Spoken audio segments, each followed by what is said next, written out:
Hello बच्चों। बच्चों, class 9th में हम सेल स्टडी कर रहे थे।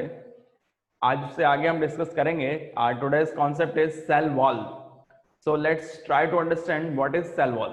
We can say the outer membrane और outer covering of the plant cell, that is called cell wall. हमेशा ध्यान रखिए, cell wall is present only in plant cell but it is absent in animal cell. इस चीज को आपको अच्छे से समझना है कि सेल वॉल किस में प्रेजेंट है, ओनली प्लांट सेल में ही प्रेजेंट है, बट एनिमल सेल में सेल वॉल एब्सेंट होगी। All kind of animal cell lacks cell wall. So it is the outer covering और outer membrane of the plant cell.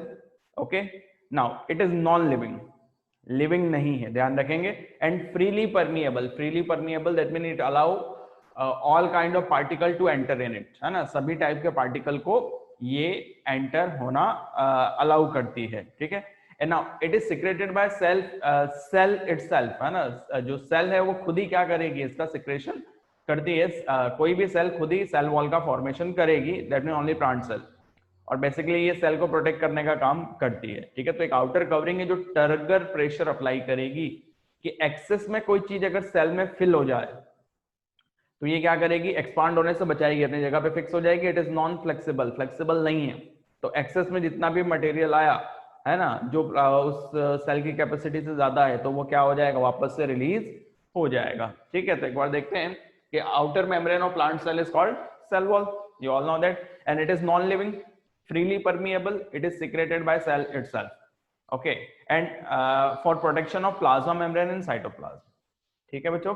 now how or for you know what kind of material of cell wall made up of, कि cell wall जो है वो कौन से material से मिलके बना हुआ रहता है। तो बच्चों, cell we can say cell wall is made up of polysaccharide, है ना। जो शुगर के पॉलीमर चेन होते हैं, तो उस पॉलीसेकेराइड का नाम है हमारा सेल्यूलोज, ओके।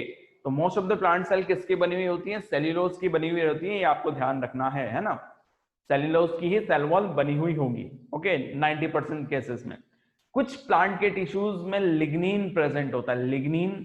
कुछ और नेम याद रख लेंगे आप लोग सेल्यूलोज के अलावा, वो क्या है, लिग्निन, पैक्टिन, ओके, नहीं दिखा, यहां लिख देते हैं, लिग्निन, पैक्टिन, सुबेरिन, सुबेरिन, इसके अलावा कैल्शियम पैक्टेट, कैल्शियम पैक्टेट ये पैक्टीन का ही एक मटेरियल है। तो इन सब चीजों की भी सेल वॉल बनी हुई हो सकती है डिफरेंट डिफरेंट टिश्यूज में, है ना। ये वर्ड कभी आपको सुनने को मिलेंगे जब टिश्यू वाले चैप्टर में आप स्टडी करेंगे। तो these all are polysaccharide, basically carbohydrate material ही है, कार्बोहाइड्रेट की ही बनी हुई है। और जो मेनली अकरिंग कार्बोहाइड्रेट है that is cellulose. So we can say plant cell is made up of cellulose. Now the plant cell contains small cellulose fibre, जिसको हम माइक्रो फाइबर्स नाम देते हैं, ठीक है। तो ये प्लांट सेल में जो है बहुत सारे क्या निकले हुए रहेंगे, सेल्यूलोज के थ्रेड लाइक स्ट्रक्चर या फाइबर निकले हुए रहते हैं, जिसको हम क्या नाम देते हैं, माइक्रो फाइबर, ठीक है बच्चों। सेल वॉल के बारे में ये तो इंट्रोडक्शन हो गया हमारा। अब सेल वॉल के फंक्शन को देखते हैं कि what are the function of the cell wall. तो ये मेन चीज ध्यान रखेंगे, cell wall is made up of cellulose, that's the main concept, okay. What is the function, it maintain shape of the cell. Cell का जो shape है that is because of cellulose, ठीक है। Cellulose I mean what is cell wall, ठीक है ना। तो cell wall एक फिक्स शेप प्रोवाइड करेगी किसको, प्लांट सेल को, क्योंकि उसी की वजह से सेल का जो है वो शेप हो जाएगा। ये नॉन फ्लेक्सिबल है, फ्लेक्सिबिलिटी बहुत कम है इसकी। Then it protect the cell from mechanical injury, है ना, कि एक आउटर कवरिंग है कि अगर बाहर से कोई इंजरी लगती है तो सेल वॉल खुद ही उसको क्या करेगी, बर्दाश्त करेगी और सेल तक वो इंजरी नहीं आने देगी। Now it is freely now it provide mechanical support against the gravity, that's very important.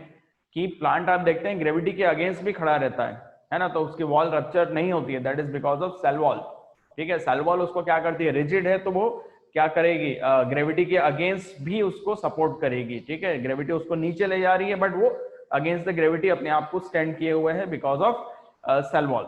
Now it is freely permeable, so it allow all kind of particle, ठीक है। हर टाइप के पार्टिकल को, चाहे वो सोल्यूट हो या सॉल्वेंट हो, cell के अंदर परमिट करेगी। डिफ्यूजन, ऑस्मोसिस, सब प्रोसेस इसके थ्रू भी होगी। इसके अंदर प्लाज्मा मेम्ब्रेन प्रेजेंट होगा। ओके, अब एक इंपॉर्टेंट चीज है कि cell wall has narrow pits through which small cytoplasmic thread plasmodesmata arises which helps in exchange of material। तो बच्चों सेल वॉल से बाहर की तरफ एक थ्रेड लाइक कुछ स्ट्रक्चर निकले हुए रहते हैं, ठीक है, कुछ थ्रेड लाइक स्ट्रक्चर निकले हुए रहते हैं। ओके, साइटोप्लाज्मिक आउटग्रोथ है जिसको हम नाम देते हैं प्लाज्मोडेस्मेटा। ये प्लाज्मोडेस्मेटा क्या करते हैं कि एक सेल से दूसरी सेल में मटेरियल एक्सचेंज करने का काम करेंगे। ध्यान रखेंगे, प्लाज्मोडेस्मेटा एक इंपॉर्टेंट टर्म आपको समझ में आ गया। ओके, अब सेल वॉल से रिलेटेड प्लांट सेल में एक कॉन्सेप्ट को हम डिस्कस करेंगे, दैट इज कॉल्ड प्लाज्मोलिसिस। उससे पहले आप लोग ये बना लीजिए।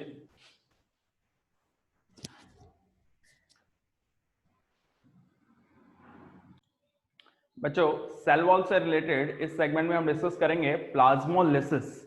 ओके, अब देखिए प्लाज्मोलिसिस क्या है। प्लाज्मो वर्ड आया है जो लिविंग मटेरियल है प्लांट सेल का या किसी भी सेल का, that is protoplasm.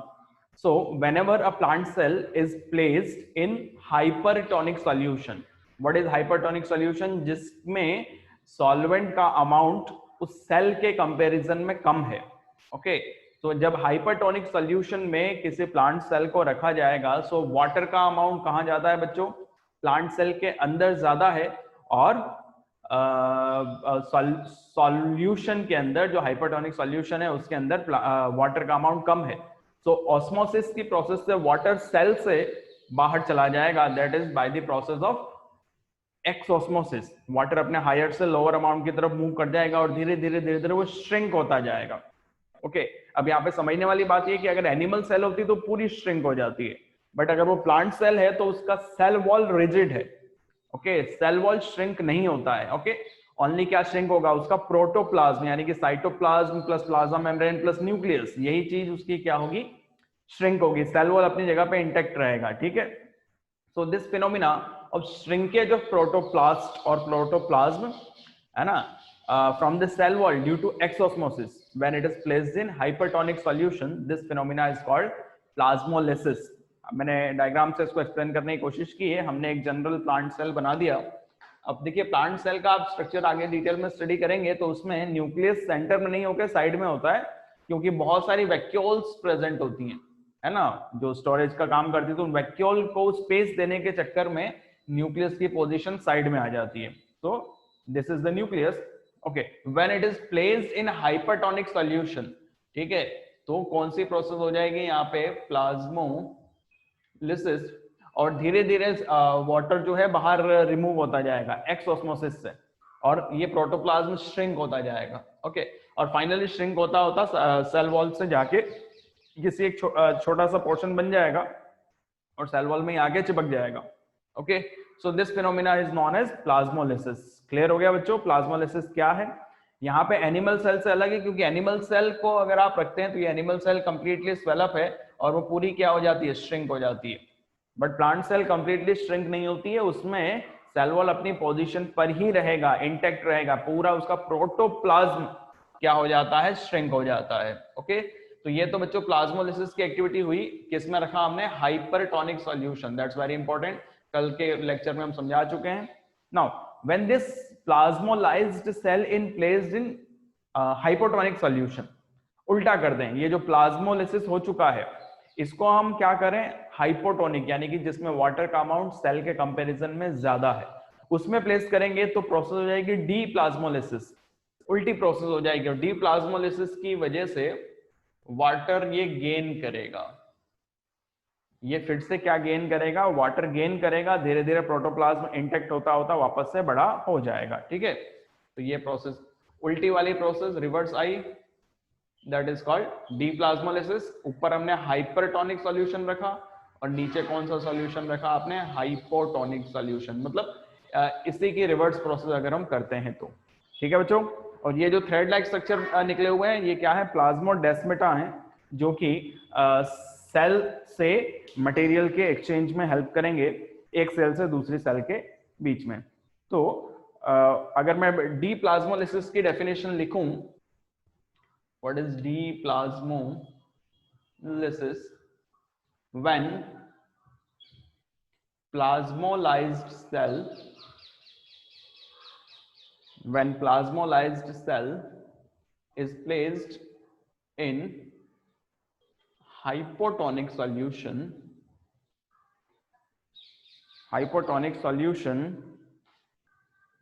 it will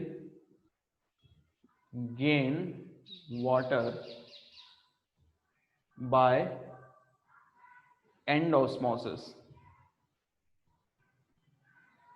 and क्या हो जाएगा, स्वेल्स अप, वापस से क्या हो जाएगा, स्वेलिंग हो जाएगी। तो ये प्रोसेस क्या कहलाएगी, डीप्लाज्मोलिसिस। ठीक है बच्चों, तो ध्यान रखेंगे कि सेल वॉल एक प्रोटेक्टिव आपकी वॉल है जो कि प्लांट को किसी भी इंजरी से प्रोटेक्ट करती है और साथ में दूसरे तरीके से हम ये कह सकते हैं कि उसको बर्स्ट होने से बचाती है। अगर हम हाइपोटोनिक सॉल्यूशन में आरबीसी एनिमल सेल को रख देंगे तो धीरे धीरे वाटर गेन करते करते बर्स्ट हो जाएगी। बट सेल वॉल बर्स्ट नहीं होगी, वो प्लांट सेल बर्स्ट नहीं होती, क्योंकि ये एक अपोजिट टर्गर प्रेशर अप्लाई होता है ना, जो कि वॉल का प्रेशर है, सेल वॉल का, जो कि उसको एक्स्ट्रा वाटर को गेन करने से बचाएगा, वापस से उसको रिलीज कर देगा। ठीक है बच्चों, तो ये कॉन्सेप्ट हो गया हमारा किसका, सेल वॉल का, और प्लाज्मोलिसिस हो गया। अब अगले कॉन्सेप्ट में हम न्यूक्लियस को डिस्कस करेंगे, उससे पहले आप लोग ये बनाइए।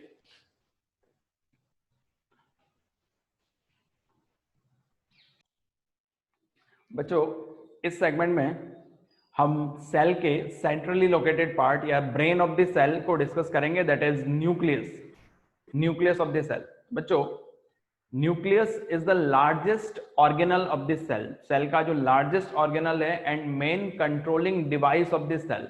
जैसे ह्यूमन के लिए ब्रेन होता है ना, कंप्यूटर के लिए सीपीयू है, वैसे ही न्यूक्लियस किसके लिए होगा, सेल के लिए होगा। ओके, यूकैरियोटिक सेल में ये वेल डेवलप्ड न्यूक्लियस प्रेजेंट होगा and it is largest cell organelles.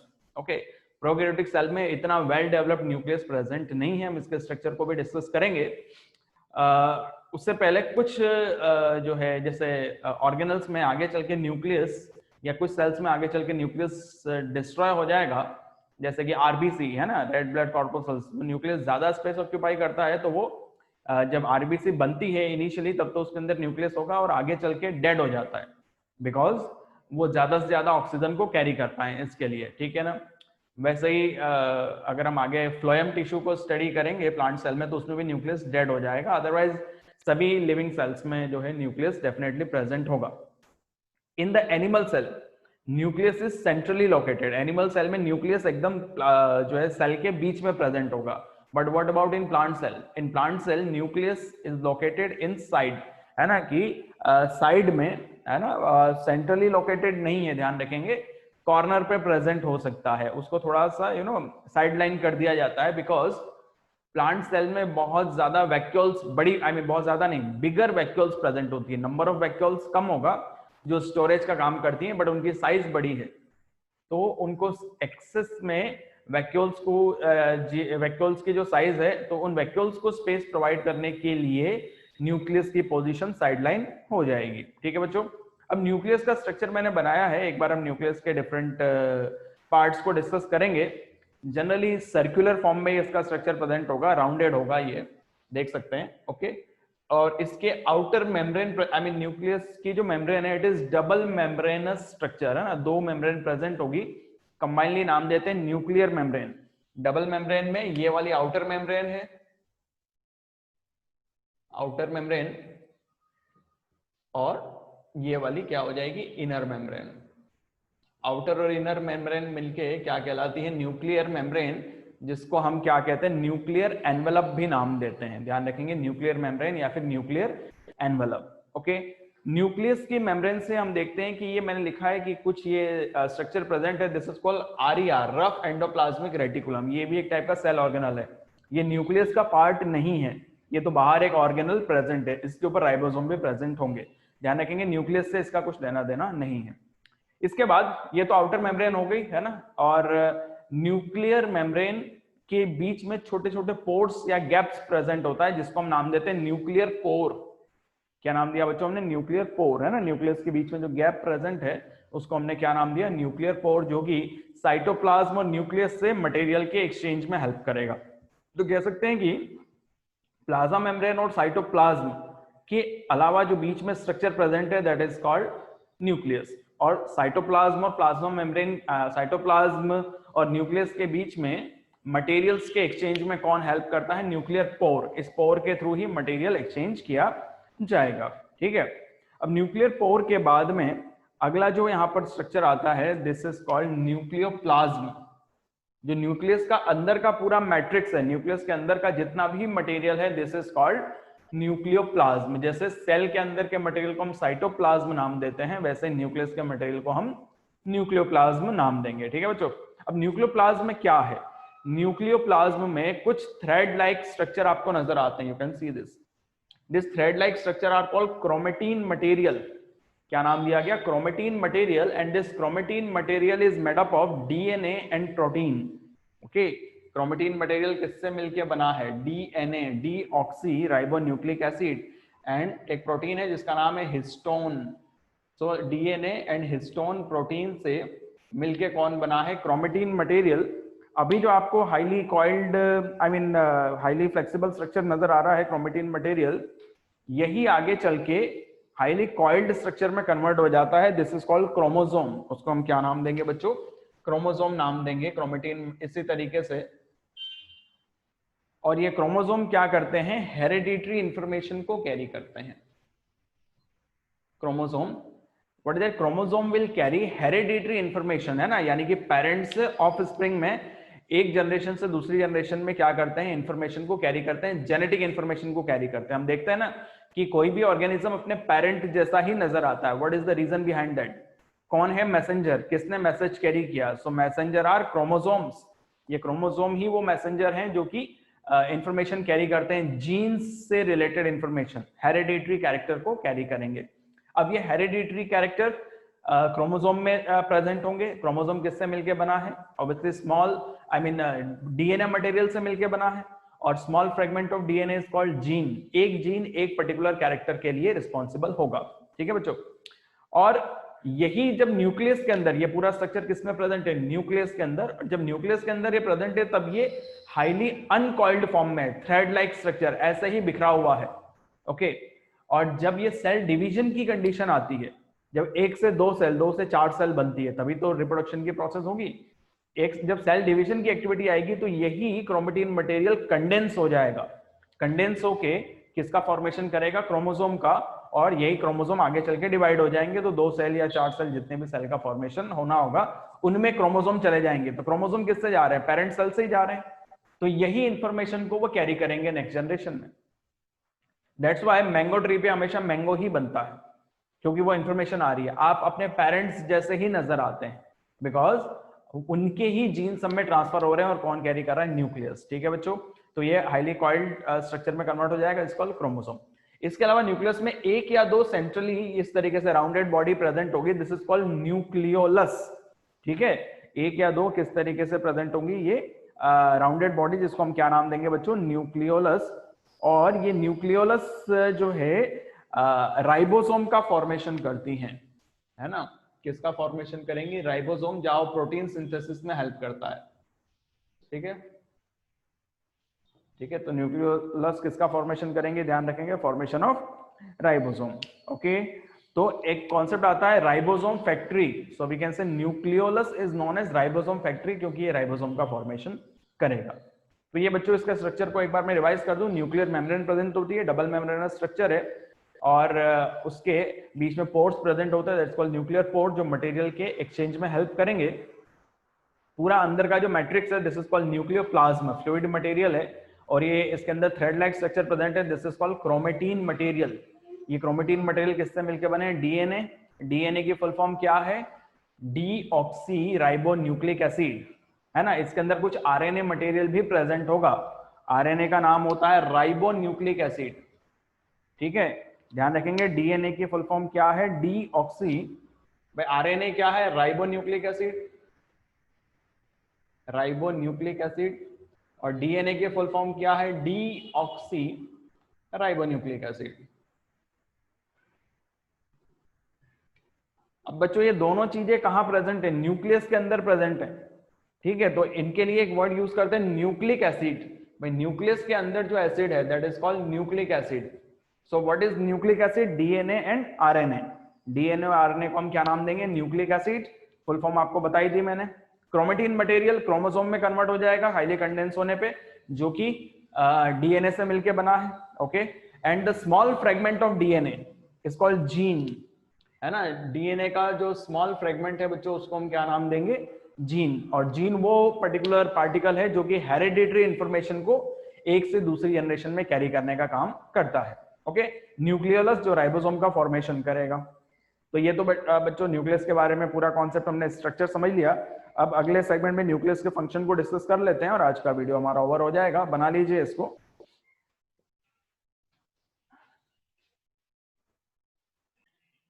बच्चों इस सेगमेंट में हम न्यूक्लियस के फंक्शन को डिस्कस करेंगे। स्ट्रक्चर हमने पहले डिस्कस कर लिया है। तो फर्स्ट फंक्शन है, it control all metabolic activity of the cell. Cell की जितनी मेटाबॉलिक एक्टिविटी है, जिसमें कुछ ऑर्गेनल्स बनते हैं, कुछ ऑर्गेनल्स टूटते हैं, फूड का डाइजेशन है, रेस्पिरेशन है, all kind of activity is controlled by the nucleus, है ना। मेटाबॉलिक एक्टिविटी दो चीजों से मिलकर बनी है, कैटाबॉलिज्म एंड एनाबॉलिज्म, जिसमें चीजों का जुड़ना और चीजों का टूटना दोनों ही शामिल है। फिर आता है, it brings about growth of the cell by directing the synthesis of structural protein। Cell की ग्रोथ के लिए जो स्ट्रक्चरल प्रोटीन है उसके सिंथेसिस को ये प्रमोट करेगा। ओके, और इससे डेफिनेटली सेल की ग्रोथ हो जाएगी। फिर आता है, take part in formation of ribosome. बच्चों बता दिया था न्यूक्लियस के अंदर न्यूक्लियोलस प्रेजेंट है जो राइबोसोम का फॉर्मेशन करेगा, और यही राइबोसोम जो है आगे चल के प्रोटीन सिंथेसिस करेगा। प्रोटीन इज लाइफ, है ना। जो भी स्ट्रक्चर है वो सब प्रोटीन के ही बने हुए होंगे। फिर आता है, it regulate cell cycle. Cell cycle यानी कि सेल डिवीजन की जो प्रोसेस है। दो टाइप के सेल साइकिल आप स्टडी करेंगे, meiosis and mitosis. Meiosis and mitosis, this is called cell cycle. तो इसको रेगुलेट करने का ये काम करता है, इसके अंदर का क्रोमेटिन मटेरियल डिवाइड होगा और नंबर ऑफ क्रोमोसोम्स डिवाइड होके और दो सेल्स के फॉर्मेशन हो जाएंगे। फिर it contain genetic information which is carried to the next generation. It contain genetic information, that mean hereditary information को कैरी करेगा, जो कि एक से दूसरी जनरेशन में पास ऑन हो जाएंगे। दैट्स व्हाई कोई भी ऑर्गेनिज्म अपने पेरेंट्स जैसा ही नजर आता है। फॉर एग्जांपल, क्रोमेटिन मटेरियल ही कंडेंस होकर क्रोमोसोम बनाते हैं, all know that. And human body में कितने क्रोमोसोम है? Human body contain 46 chromosome. याद रखेंगे कितने क्रोमोसोम है? 46 chromosome, and these are present in pair form. And what are the pair? 23 pairs. How many pairs are there? 23 pairs of chromosome are present in human body, जो कि हर character से related information carry करती हैं। और ये किससे बना हुआ है? डीएनए से। और small fragment of DNA is called gene. अब यही जीन पेरेंट्स से ऑफस्प्रिंग यानी कि नेक्स्ट जनरेशन में जाएंगे बाय दी सेल्स। और सेल डिवीजन की प्रोसेस से जब एक से दो सेल बनेगी, वही जीन कैरी कर दिया जाएगा नेक्स्ट जनरेशन में, और वही फर्दर इंफॉर्मेशन को कैरी करेगा। ठीक है बच्चों, तो ये हो गया हमारा न्यूक्लियस का कॉन्सेप्ट। एक बार इसके फंक्शन लिख लीजिए।